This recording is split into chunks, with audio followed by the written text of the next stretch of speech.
Bismillahirrahmanirrahim. Assalamualaikum warahmatullahi wabarakatuh. Waalaikumsalam warahmatullahi wabarakatuh.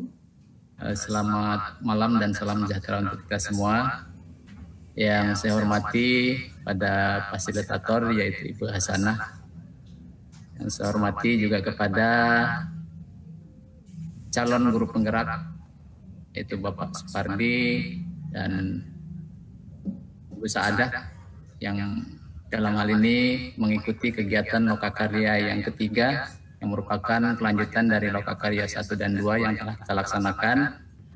Mudah-mudahan Lokakarya pada kesempatan ini tentunya mendapatkan pencerahan, hasil-hasil diskusi yang sangat membangun yang akan nantinya ditransformasikan untuk para calon guru penggerak melaksanakan tugasnya nanti di sekolah masing-masing yang tentunya akan secara real dihadapi dan bisa dipraktekkan apa yang telah sama-sama kita dapatkan dalam Lokakarya yang ketiga ini.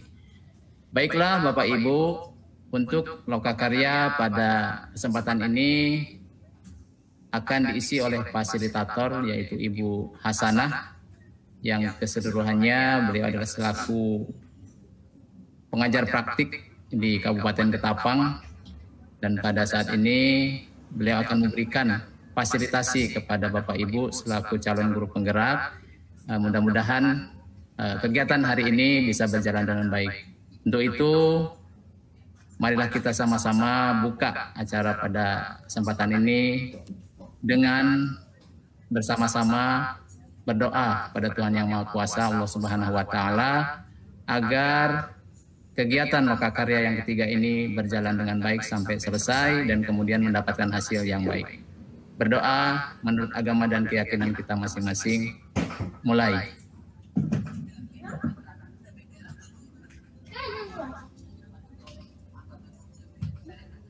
Berdoa selesai. Untuk selanjutnya kami berikan waktu sepenuhnya kepada fasilitator yaitu Ibu Hasanah untuk menyampaikan fasilitasinya di Lokakarya yang ketiga ini. Waktu kami persilakan. Terima kasih Pak Juhata atas kesempatan yang telah diberikan kepada saya. Assalamualaikum warahmatullahi wabarakatuh. Waalaikumsalam warahmatullahi wabarakatuh. Selamat malam, salam sejahtera untuk kita semua. Sehat Bapak Ibu? Sehat. Alhamdulillah. Semoga selalu sehat ya Bapak Ibu ya, jaga kesehatan. Amin. Dengan protokol kesehatannya. Amin. Baiklah, kita ketemu lagi dengan saya Hasanah. Nggak bosan ya Bapak Ibu ya? Ketemu lagi dengan saya. Masih lanjut kita Bu, semangat Bu. Semangat. Tambah meningkat semangatnya ya. Pada pertemuan kita kali ini kita akan pada Lokakarya kita yang ketiga, di mana pada pertemuan kita sebelumnya pada Lokakarya kita yang kedua itu sudah kita sharing tentang bagaimana menumbuhkan motivasi peserta didik kita, dan pada kali ini masih ada kaitannya dengan Lokakarya sebelumnya itu, di mana pada kali ini kita akan membahas tentang metode. Nah, metode apa saja? Metode untuk meningkatkan motivasi belajar siswa. Nah, mungkin di masa pandemi ini ya, banyak sekali permasalahan-permasalahan yang kita jumpai, yang menjadi keresahan kita bersama. Salah satu diantaranya motivasi belajar siswa yang cenderung menurun ya Bapak Ibu ya.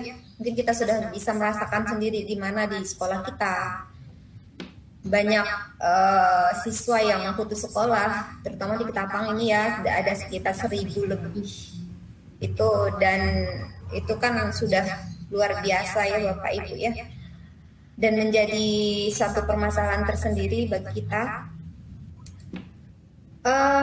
Maka dari permasalahan yang kita dapatkan, yang kita lihat, yang kita rasakan, itu perlu adanya solusi.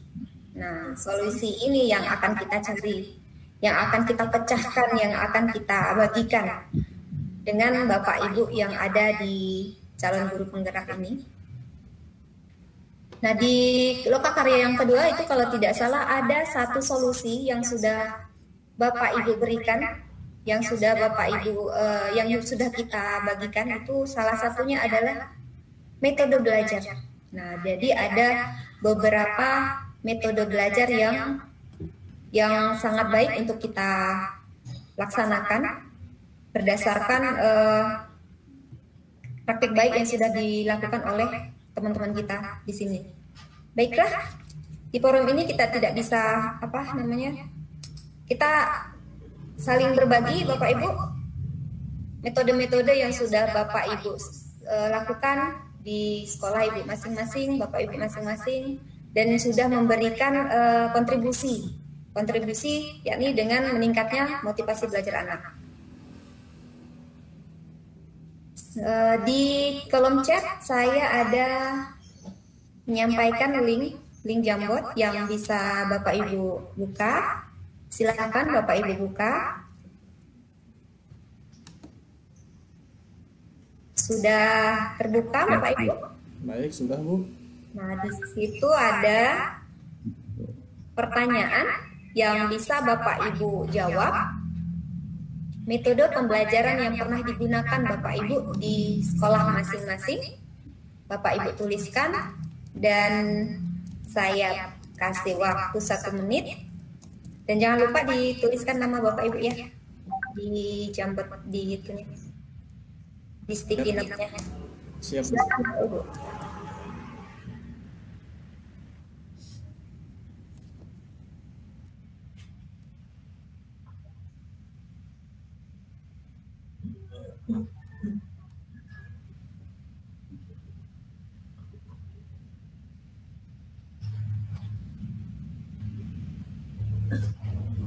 Bagaimana Bapak Ibu? Sudah ada yang kayaknya masih belum ada ini? Belum, Bu.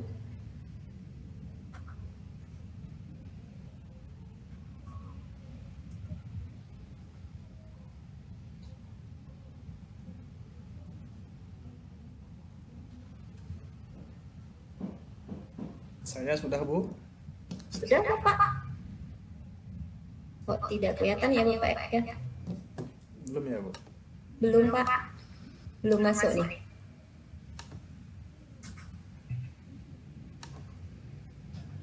Sudah Bu?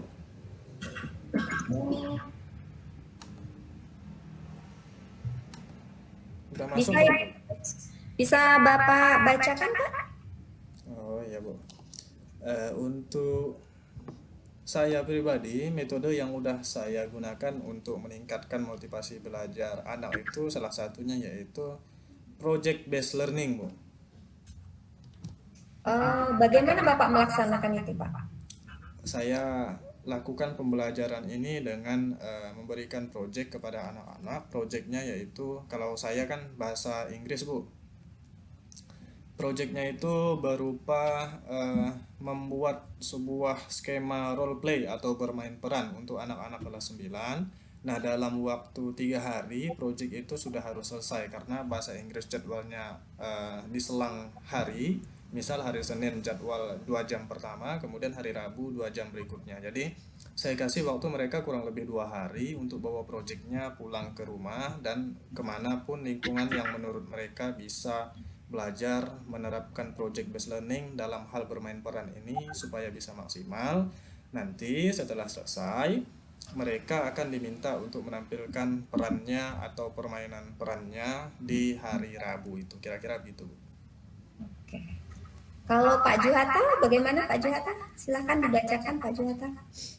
Untuk metode yang pernah saya lakukan untuk pembelajaran terhadap anak yaitu dengan metode pembelajaran yang berorientasi HOTS.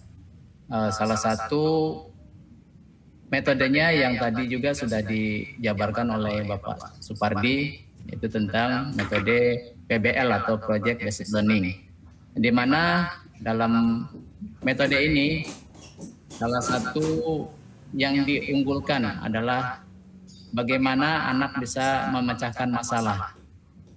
memecahkan permasalahan yang pada awal pembelajaran anak dihadapkan pada suatu masalah, kemudian mereka berdiskusi secara berkelompok. Setelah hasil diskusi didapatkan, mereka akan melakukan presentasi atau penyampaian hasil diskusinya kepada teman-teman yang lain, sehingga akan menemukan produk atau hasil yang proyek yang baik. Itu yang biasa atau yang pernah saya lakukan. Begitu, Bu. Oke. Menurut Bapak Ibu, dari metode yang sudah Bapak Ibu terapkan, itu apa sih kelebihan dan kekurangannya, Bapak Ibu? Boleh Pak Suhardi? Baik Bu, kalau saya dari project based learning itu kelebihannya memang anak-anak lebih terlibat aktif untuk saling bertukar pikiran karena peran saya terhitung minimal. Kemudian kalau kekurangannya butuh waktu yang lama Bu. Kemudian karena ini bahasa Inggris, anak-anak terkadang harus komunikasi intens dengan saya untuk membetulkan tata bahasa dan lain sebagainya. Itu aja Bu. Mungkin ada tambahan dari Pak Juhata? Bagaimana Pak Juhata? Kalau menurut saya, ini menambahkan saja, untuk metode yang disampaikan Bapak Supardi tadi, yaitu project based learning, adalah salah satu metode yang sudah berorientasi atau mengarah kepada pembelajaran HOT.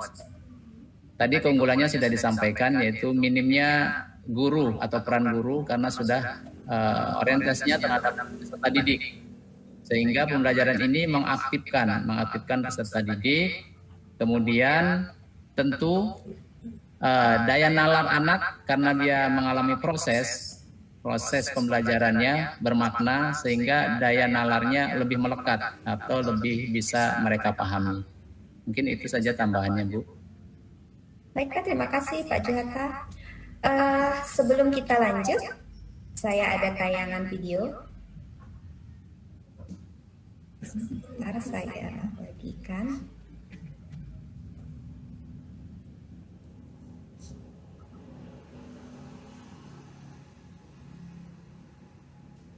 Mana ya? Muncul ini. Sudah muncul Bapak Ibu? On the way Bu. Belum, Bu. Belum ya?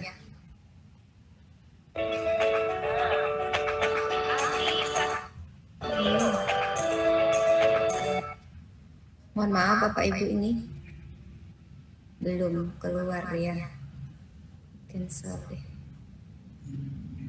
Seluruh.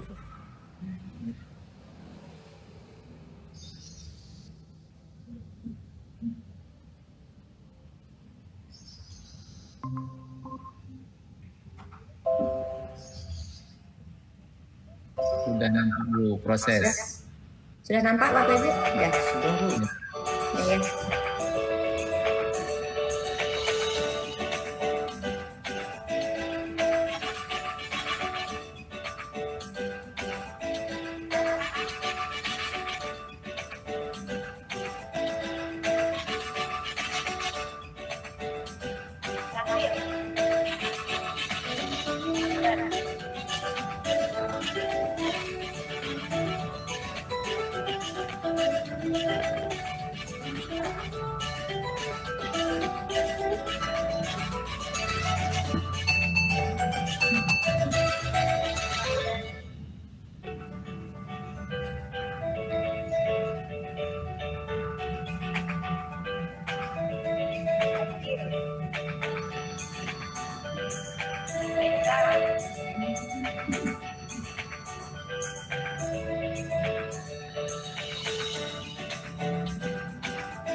Ya.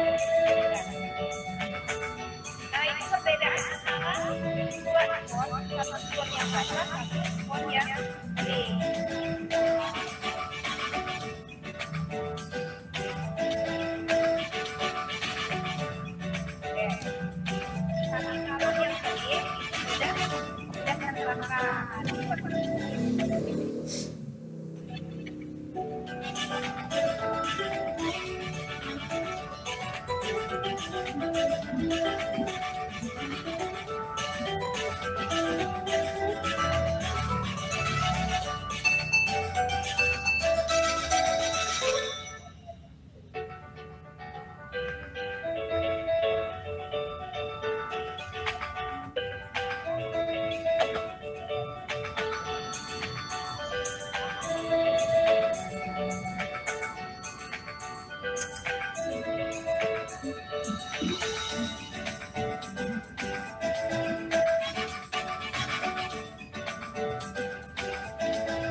Nah, bagaimana Bapak, Ibu dengan video tadi?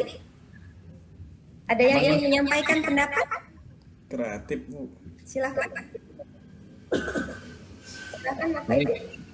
Pak Supardi mungkin? Silakan Pak Supardi. Kalau menurut saya, Bu, ya, pembelajarannya kreatif, anak lebih joyful, kayak apa? Kalau joyful itu bahasa Indonesia, menyenangkan. Jadi anak-anak itu sepertinya lebih tertarik dengan pembelajaran yang sifatnya melibatkan orang banyak seperti yang tadi Ibu tampilkan, dan sifatnya terintegrasi dengan sebuah permainan atau game. Itu, Bu. Ada yang lain? Mungkin Bapak Johata? Melihat video tadi Bu, nampaknya dilihat dari kegiatannya sangat menyenangkan. Karena anak belajar cenderung sambil bermain, yang lebih mudah mereka terima karena suasana hatinya memang dalam kondisi senang. Kondisi hati juga menentukan kesuksesan pembelajaran. Untuk metode yang tadi dilaksanakan dalam video itu sudah salah satu metode yang bagus karena membuat anak dalam kondisi tadi Pak Supardi bilang joyful atau begitu bahagianya, sehingga pembelajaran bisa bermakna, sehingga tujuan pembelajaran bisa berhasil. Mungkin itu, Bu.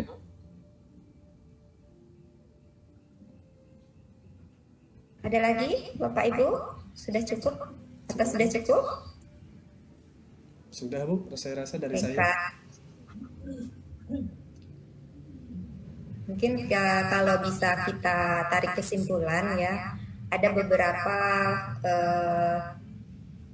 hal yang dapat memotivasi belajar anak, salah satunya dengan menggunakan metode-metode pembelajaran yang menyenangkan bagi anak, kemudian dengan berbagi dan disesuaikan juga dengan kondisi sekolah dan kondisi anak juga. Mungkin dari sini kita bisa menyimpulkan bersama Bapak Ibu. Boleh Bapak Supardi atau Pak Johata untuk menyimpulkan dari apa yang sudah kita bagi pada pertemuan kita kali ini. Silakan. Kalau dari saya sebelum kesimpulannya, metode pembelajaran yang efektif digunakan untuk memotivasi anak untuk terlibat aktif itu yang pertama metode yang sifatnya mengedepankan kerjasama, artinya mereka kerja sama-sama. Kemudian yang kedua, mereka bisa integrasi dengan lingkungan, artinya metode yang mencakup hal-hal itu saya rasa bisa digunakan untuk meningkatkan motivasi anak itu, Bu. Ada yang lain, Bapak, Pak Johata? Bisa menambahkan? Nah, hanya menambahkan saja Ibu ya, tadi sudah terangkum juga oleh Bapak Supardi kesimpulannya. Tentunya guru itu lebih kreatif menciptakan atau melakukan metode-metode pembelajaran yang tepat terhadap peserta didiknya. Kenali atau ketahui karakteristik peserta didik, kemana mereka mau mengarah belajarnya melalui kesepakatan pembelajaran antara pendidik atau pengajar dengan peserta didiknya, sehingga Nah, seperti dicontohkan pada video tadi, pembelajarannya lebih bermakna. Itulah. Jadi kesepakatan antara pendidik dengan peserta didik itu juga merupakan poin yang harus kita kedepankan agar tujuan pembelajaran bisa tercapai. Mungkin itu dari saya, Bu, tambahannya. Luar biasa, Bapak Ibu, pendapat dan praktik baiknya sudah kita bagikan di sini. Semoga apa yang sudah kita lakukan bisa kita terapkan seterusnya, kemudian bisa menginspirasi bagi teman-teman kita, calon guru penggerak dan guru-guru yang lain di Ketapang khususnya. Dan kita terus berpihak kepada siswa, karena siswa adalah aset kita sebagai generasi penerus kita. Baiklah, mungkin sampai di sini dulu Bapak Ibu pertemuan kita kali ini. Semoga apa yang sudah kita dapatkan bermanfaat dan bisa kita bagi. Tetap semangat dan bertemu lagi di lokakarya kita selanjutnya. Dan saya kembalikan kepada moderator. Terima kasih. Assalamualaikum warahmatullahi wabarakatuh. Waalaikumsalam warahmatullahi wabarakatuh. Terima kasih kepada Ibu Hasanah selaku fasilitator yang pada kesempatan ini memberikan fasilitasi kepada calon guru penggerak Kabupaten Ketapang, yang mana pada kesempatan lokakarya ketiga ini kita telah melaksanakan dengan cukup baik. Dari awal tadi sudah diskusi, kemudian sudah banyak pendapat yang dikeluarkan melalui diskusi tersebut. Mudah-mudahan hasilnya ini bisa Bapak Ibu calon guru penggerak bisa diterapkan di sekolah Bapak Ibu sebagai langkah untuk menentukan praktik baik yang bisa dilaksanakan di sekolah Bapak Ibu. Mungkin kesimpulan atau urut-urutan yang perlu saya sampaikan juga bahwa metode belajar sangatlah bervariatif. Tinggal Bapak Ibu guru lah yang mengolah sesuai dengan karakteristik peserta didik yang ada atau yang berada di hadapan Bapak Ibu nanti di lapangan. Tentukanlah metode belajar yang tepat sesuai dengan kesepakatan terhadap peserta didiknya agar situasi belajarnya kondusif, menyenangkan tadi. Itulah yang mungkin bisa disimpulkan pada kesempatan ini. Mungkin masih semangat Bapak Ibu calon guru penggerak? Semangat. Harus semangat. Mungkin kita tutup saja lokakarya ketiga kita pada kesempatan ini. Mudah-mudahan kita ketemu kembali pada lokakarya yang keempat. Bapak Ibu tetap semangat, tetap sehat, jaga kesehatan tubuhnya, lebih lagi di masa pandemi. Mudah-mudahan terhindar dari virus corona yang sedang mengancam negeri kita ini. Amin. Baik, untuk itu marilah kita tutup acara lokakarya ini dengan kembali berdoa kepada Tuhan Yang Maha Kuasa agar kita semua, tentunya Bapak Ibu, fasilitator, dan semua panitia selalu dalam lindungan Allah Tuhan Yang Maha Kuasa. Amin. Berdoa sesuai dengan agama dan keyakinan kita masing-masing. Mulai.